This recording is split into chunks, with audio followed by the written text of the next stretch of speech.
ஒன்றிய பாஜக அரசு நாடாளுமன்றம் மற்றும் மாநிலங்கள் அவையில் வக்பு திருத்தச் சட்டத்தை நிறைவேற்றியது.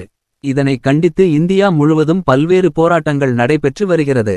இதன் ஒரு பகுதியாக திருச்சி தென்னூர் பெரிய பள்ளிவாசல் சார்பில் பள்ளிவாசல் ஜமாத்தார் மற்றும் இஸ்லாமிய இளைஞர் சங்கத்தின் சார்பில் ஒன்றிய அரசின் வக்பு திருத்தச் சட்டத்தை திரும்ப பெற வலியுறுத்தி தொழுகைக்கு பின்னர் இஸ்லாமியர்கள் பள்ளிவாசல் மினாரில் கருப்பு கொடி கட்டியும் பள்ளிவாசல் முன்பு கருப்பு கொடி ஏந்தி மனித சங்கிலி போராட்டத்தில் ஈடுபட்டனர்.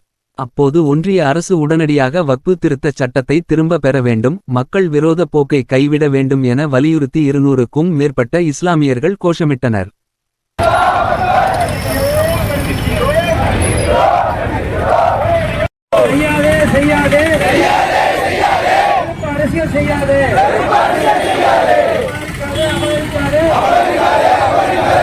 இன்று கருப்பு கொடி ஏந்தி மனித சங்கிலி போராட்டம் நடைபெற்றது.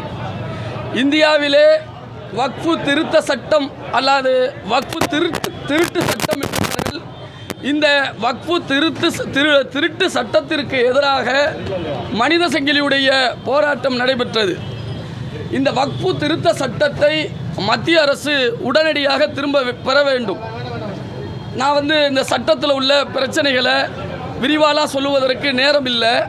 ஆனால் 44 திருத்த சட்டங்களோடு உள்பிரிவு சுமார் 100க்கும் மேற்பட்ட திருத்தங்களோடு இந்த சட்டம் ராஜ்யசபாலையும் பாராளுமன்றத்திலையும் இந்த சட்டத்தை அவசரமாக நிறைவேற்றியிருக்கிறார்கள். இந்த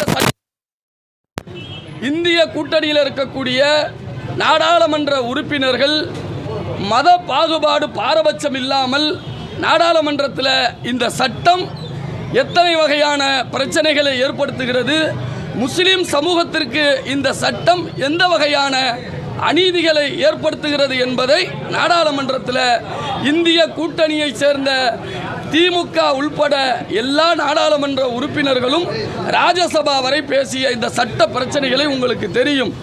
இந்த சட்டத்தில் மரியாதைக்குரிய நாடாளுமன்ற உறுப்பினர் உவைசி அவர்கள் சொல்லுகிறார்கள், சட்டம் 14, 15, 25, 26 இந்த சட்டங்கள் எல்லாம் மத வழிபாட்டு உரிமைக்கு குறிப்பாக இஸ்லாமிய சமுதாயத்திற்கு எதிராக இந்த சட்டம் இருப்பதாக சொல்லுகிறார்.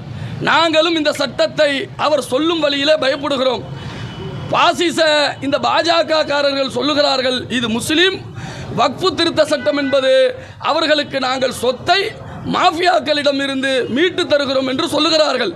ஓவைசி அவர்கள் சொல்லுகிறார், இல்லை, இந்த சட்டம் பள்ளிவாசலை பறிக்கும் சட்டம், முஸ்லிம்களுடைய மதரசாக்களை பறிக்கும் சட்டம், முஸ்லிம்களுடைய அடக்க வழிபாடுகளை கபரஸ்தான்களை பறிக்கும் சட்டம் என்று சொல்லுகிறார் ஓவைசி அவர்கள்.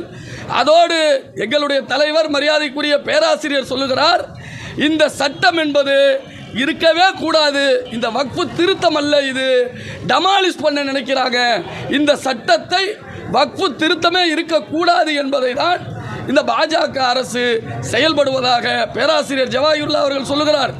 அண்ணன் நாடாளுமன்ற உறுப்பினர் புதுக்கோட்டை அப்துல்லா அவர்கள் சொல்லுகிறார், இந்த சட்டத்தில் 10 லட்சத்துக்கு மேற்பட்ட ஏக்கர் இருப்பதால் இந்த அதானி அம்பானி போன்ற கும்பல்கள் திருடுவதற்காக இந்த சட்டத்தை கொள்ளை வழியில் பயன்படுத்துவதற்கு முயற்சி செய்கிறார்கள்.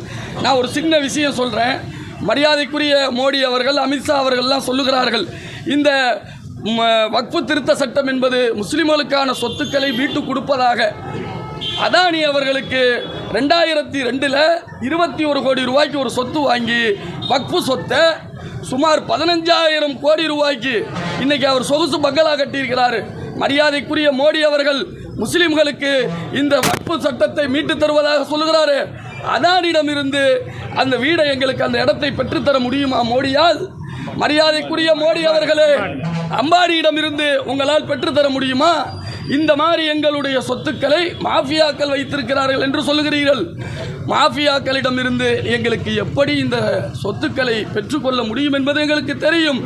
அதற்கான போராட்டத்தை முதல் கட்ட நகர்வுகளாக இந்திய முழுக்க மத்திய பிரதேசம், ராஜஸ்தான், பீகார் போன்ற எல்லா மாநிலங்களிலும் இந்த சட்டங்களுக்கு எதிராக போராட்டம் துவங்கியிருக்கிறது. அந்த போராட்டத்தின் முதல் முகமாக இந்த தென்னூர் பெரிய பள்ளிவாசலில் இருந்து இந்த வக்ஃபு திருட்டு சட்டத்திற்கு எதிராக எங்கள் போராட்டத்தை ஜமாத்தார்களுடைய தலைமையிலே துவங்கியிருக்கிறோம். மரியாதைக்குரிய மத்திய அரசு மோடி அவர்கள் உடனடியாக இந்த சட்டத்தை திரும்ப பெற வேண்டும் என்பதுதான் இந்த போராட்டத்தின் கோரிக்கை.